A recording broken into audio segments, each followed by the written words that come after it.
السلام علیکم سامعین۔ امام ابو حنیفہ رحمۃ اللہ علیہ سے غلط فہمی کی وجہ۔ امام اوزاعی رحمۃ اللہ علیہ شام میں رہتے تھے۔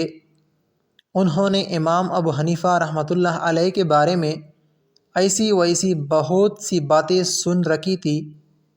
ایک مرتبہ امام ابو حنیفہ رحمۃ اللہ علیہ کے شاگرد عبداللہ بن مبارک رحمۃ اللہ علیہ اوزاعی رحمۃ اللہ علیہ کی خدمت میں حاضر ہوئے تو انہوں نے پوچھا، اے خراسانی، عبداللہ بن مبارک رحمۃ اللہ علیہ کی نسبت ہے، ابو حنیفہ رحمۃ اللہ علیہ کون شخص ہے؟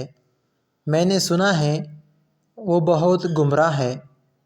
عبداللہ بن مبارک رحمۃ اللہ علیہ فرماتے ہیں کہ میں خاموش ہو گیا، گھر آیا اور امام ابو حنیفہ رحمۃ اللہ علیہ کے بیان کردہ مسائل پر مشتمل کتاب اٹھائی اور امام اوزاعی رحمۃ اللہ علیہ کی خدمت میں پیش کر دی۔ انہوں نے مطالعہ کیا تو فرمانے لگے، اے خراسانی، یہ نعمان کون شخص ہے؟ اس کا علمی پایہ تو بہت بلند ہے، اس سے تمہیں استفادہ کرنا چاہیے۔ میں نے کہا کہ یہ وہی امام ابو حنیفہ رحمۃ اللہ علیہ ہیں جن کے متعلق آپ باتیں سنتے رہتے ہیں۔ ان کا چہرہ فک ہو گیا اور کہنے لگے، ہم نے کیا سنا تھا، حقیقت کیا تھی؟ فرمایا، اے خراسانی، اس کی صحبت اختیار کر اور فائدہ اٹھا۔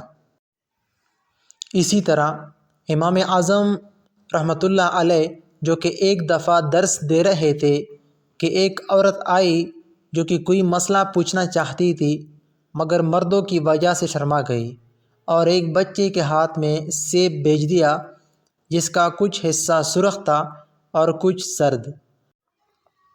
حضرت رحمہ اللہ نے سیب کاٹ کر واپس دے دیا تو وہ عورت چلی گئی۔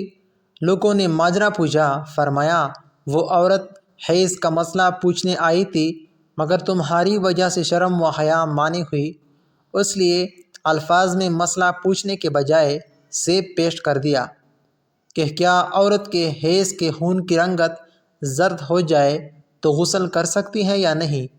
میں نے سیب کاٹ کر سفیدی دکھا دی کہ جب تک زردی سفیدی میں نہ بدلے اس وقت تک غسل نہیں کر سکتی۔ ان باتوں کو کون سمجھے؟ ایسے حضرات کے حاسدین بھی زیادہ ہوتے ہیں، جتنا کوئی بڑا ہوگا اس کے حاسدین بھی اتنے زیادہ ہوں گے۔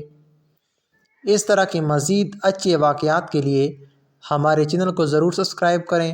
ملتے ہیں نیکسٹ ویڈیو میں، تب تک کے لیے اپنا بہت سارا خیال رکھیے گا۔ اللہ نگہبان۔